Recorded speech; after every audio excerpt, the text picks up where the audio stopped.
Setiap yang hidup akan kami uji dengan berbagai persoalan kehidupan. Maka mereka katakan, sallu salatan muwadda'. Ayo salat dan rasakan mungkin ini salat perpisahan, salat terakhir kita yang kita tunaikan. Rumus ini diambil di Quran surah kedua Al-Baqarah ayat ke-45 sampai 46. Di ayat 45 Allah memberikan gambaran orang khusyuk. Ya, wasta'inu bis-sabri was-salah wa innaha lakabiratun illa 'alal khashi'in. Kalau Anda punya masalah dalam hidup, kata Allah, jangan mengeluh. Ayo minta solusi kepada Allah. Pertama, terima dengan sabar. Menerima dengan sabar memberikan ketentraman pada jiwa. Minimal jiwa tenang dulu walaupun solusi belum datang. Jiwa yang gelisah hanya akan menghadirkan keresahan dan sikap yang tidak penting, sehingga melahirkan hal-hal yang tidak kondusif. Nah, kata Quran, sabar dulu, terima. Ini ujian. Tidak mungkin Allah menguji seseorang yang tidak sanggup menerimanya. Kaidahnya mengatakan, la yukallifullahu nafsan illa wus'aha. Allah hanya akan menguji seorang hamba kalau dia sanggup menerimanya. Kalau Anda sekarang bawa masalah yang sangat besar, itu hanya Anda yang sanggup, yang lain tidak. Makanya Anda yang diuji, bukan orang lain. Terima dengan sabar, ada pahala di dalamnya. Bukankah Anda ingin dekat dengan Allah? Dekat dengan Allah itu kuncinya kesabaran.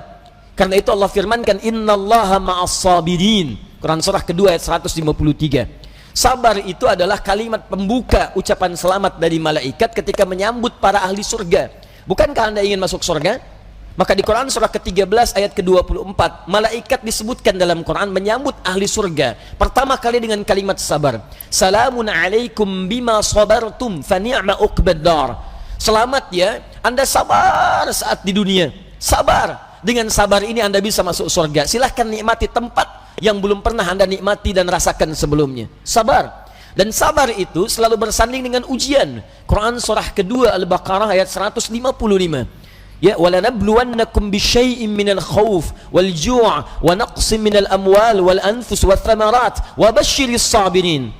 Setiap yang hidup akan kami uji dengan berbagai persoalan kehidupan. Bukan untuk membebani, kata Allah, tapi meningkatkan kualitas kehidupan. Sebab seorang yang tidak diuji tidak akan ketahuan peningkatan kualitas hidupnya. Anak SD yang tidak ujian sulit bagaimana mengukur kapasitas ilmunya untuk layak masuk SMP. Anak SMP yang tidak ikut ujian sulit diukur apakah kualitas keilmuannya bisa enggak masuk dia ke SMA. Demikian dalam hidup, ketika kita diuji, hakikatnya Allah ingin meningkatkan kualitas kehidupan, bukan ingin membebani hidup kita menjadi banyak dengan persoalan. Ada yang gelisah, kata Quran. Ada yang kemudian berkurang harta benda. Ada yang makanannya kemudian belum didapati. Ada yang sakit sampai dengan wafat. Ada yang proyeknya mungkin diambil oleh orang lain. Tapi kata Allah, berbahagialah ketika Anda diuji dengan itu semua. Hal yang Anda lakukan pertama kali adalah sabar. Wa basyiris sabirin, sabar. Tapi yang paling menarik, sabar itu tidak mudah. Tapi ada yang lebih susah dibandingkan dengan sabar, yaitu khusyuk. Khusyuk. Karena itu ketika Allah menyandingkan sabar dengan khusyuk, wasta'inu bis-sabri was-salah. Jika Anda punya masalah, terima dulu dengan sabar, minta tolong lewat salat. Tapi salat tidak mudah, illa 'alal khashi'in, kecuali bagi orang khusyuk. Khusyuk lebih sulit dibandingkan dengan sabar. Ketika Allah sandingkan antara sabar dengan khusyuk dalam salat, maka kata gantinya hanya menunjuk kepada salat. Wa innaha, bukan wa innahu. Ha, dhamirnya muannats. Salat ujungnya tak marbutah, menunjuk pada muannats. Maka kata Allah, menunaikan salat dengan khusyuk itu lebih sulit dibandingkan sabar, sekedar sabar menerima ujian. Kenapa? Dalam sabar kita masih bisa mengingat sesuatu yang ingin kita ingat. Dalam salat yang tidak ingin Anda ingat bisa diingat. Silahkan cek Abu Dawud nomor hadis 857. Ketika Anda bertakbir mengucapkan Allahu Akbar, disitulah kata Nabi, setan akan membisikkan pada jiwa Anda, uzkur kada, uzkur kada. Ibu kalau belum takbir, Bu, biasa aja. Tapi begitu ibu mengucapkan Allahu Akbar, kata Nabi, setan di situ mulai bekerja. Ingat ini ya, ingat itu ya. Gak percaya silahkan nanti zuhur, Bu. Begitu ibu takbir, handphone, ingat WhatsApp belum dibalas, miss call belum dijawab, entah itu khairayara atau miss call syarayara. Mesti ingat tuh. Bahkan kata-kata saya ini ibu akan ingat tuh. Begitu ibu takbir, mulai bekerja. Ingat ya, kata Ustaz Adi, setan akan bisikin tuh. Itu setan, Bu, bukan saya. Muncul dia. Ya hatta la yash'urul musalli kam rak'atan yusalli. Sampai-sampai orang salat, kata Nabi nih, kalau Nabi bicara pasti akan terbukti. Sampai-sampai orang salat ada yang tidak sadar berapa rakaat sedang menunaikan salatnya. Oh. Muncul. Nah, kalau Anda ingin khusyuk bagaimana caranya? Ayat 46-nya mengatakan, ini poin kita. Alladzina yadhunnuna annahum mulaqu rabbihim wa annahum ilaihi raji'un. Alladzina yadhunnuna annahum mulaqu rabbihim. Orang salat yang khusyuk itu sudah ketahuan, kata Quran, dari persiapannya. Dia bersiap untuk menjumpai Rabbnya. Oh. Dia sudah punya persiapan menjumpai Rabbnya, Allah yang merawat dia, mengampuni dosanya, menyembuhkan dia saat sakit, memberikan kecukupannya, memaafkan salahnya, mengampuni dosanya, memberikan segala yang dibutuhkan. Maaf, pimpinan perusahaan saja hanya memberikan pada Anda bekal kehidupan dari gaji atas pekerjaan yang Anda lakukan. Anda sekarang diundang sama pimpinan jam 9 misalnya datang. Bukankah persiapannya luar biasa? Mandi, cari pakaian yang bagus, ya, kemudian mohon maaf sekali, sepatunya pun sampai dibersihkan dulu, rapi-rapikan, datang dengan penampilan luar biasa. Nah, orang yang menghadap pencipta pimpinan, pencipta segalanya, Malikul Mulki, menghadap kepada Allah, itu kata Quran kelihatan dari sejak persiapan akan beda dengan yang lain. Jadi kalau menghadap manusia saja sudah bagus, menghadap Allah lain. Ketika tiba panggilan dari masjid, Quran surah ke-7 ayat 31.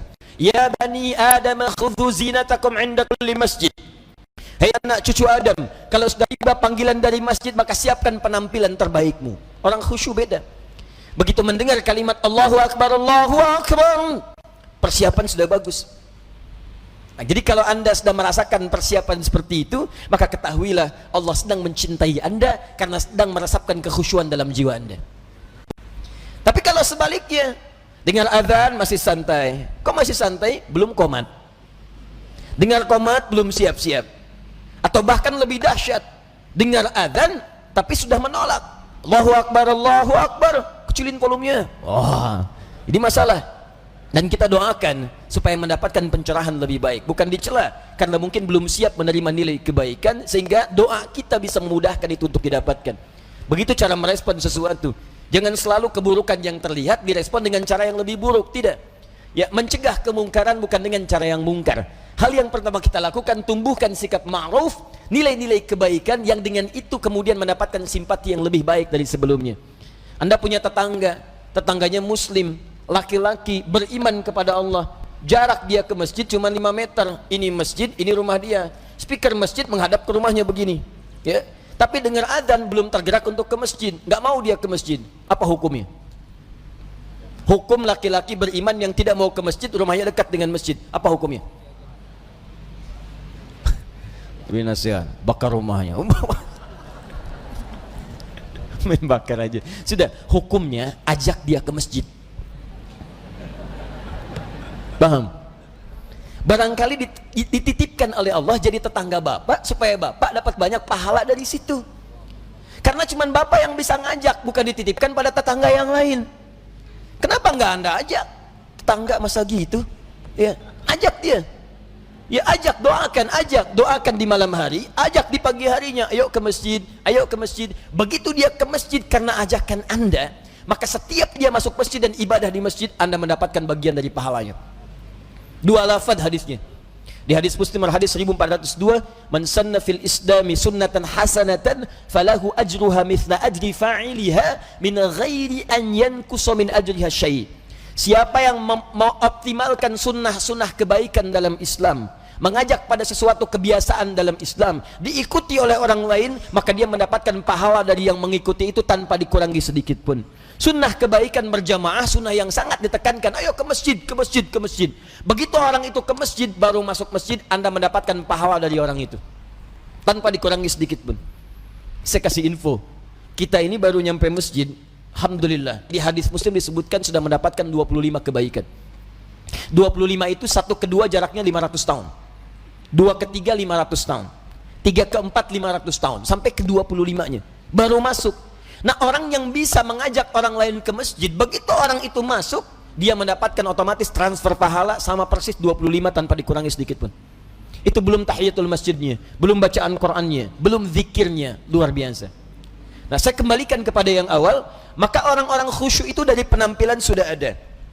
Kemudian dia datang menunaikan sholat. Bagaimana perasaan saat akan menunaikan? Kenapa pakai pakaian yang bagus? Kenapa wudhu dulu? Quran surah 5 ayat 6. Kenapa dia sempurnakan wudhunya? Alasan paling utamanya bukan sekedar sholat. Wa annahum ilaihi raji'un. Dia merasa mungkin ini adalah sholat terakhir yang dia tunaikan, dan mungkin dalam sholat itu dia akan pulang kepada Allah Subhanahu wa ta'ala. Karena itu diantara orang-orang saleh, kalau sudah tiba panggilan azan, sahabat Ali bin Abi Thalib radhiyallahu ta'ala anhu, begitu azan dikumandangkan sudah bergetar jiwanya. Ditanya, lima hakadha ya amiral mu'minin, kenapa perasaan anda demikian ya amiral mu'minin? Kata beliau, tibalah panggilan yang kalaupun terdengar oleh gunung dan yang lainnya mereka akan bergetar karena takut kepada Allah, khawatir tidak bisa menyempurnakan perintahnya. Lalu orang yang zalim ini, yang fakir ini mendengar kalimat itu, maka kuranglah rasanya kepercayaan kalau tidak bergetar mendengar kalimat ini, karena takut saat menunaikan sholat tidak sempurna seperti diinginkan oleh Allah Subhanahu wa ta'ala. Abu Bakar ketika mengucapkan takbir Allahu Akbar bergetar tangannya karena khawatir dalam sholatnya tidak sempurna seperti Allah menginginkannya. Dan yang lebih dikhawatirkan dalam ketidaksempurnaan itu, wafatlah ia dipanggil oleh Allah Subhanahu wa ta'ala.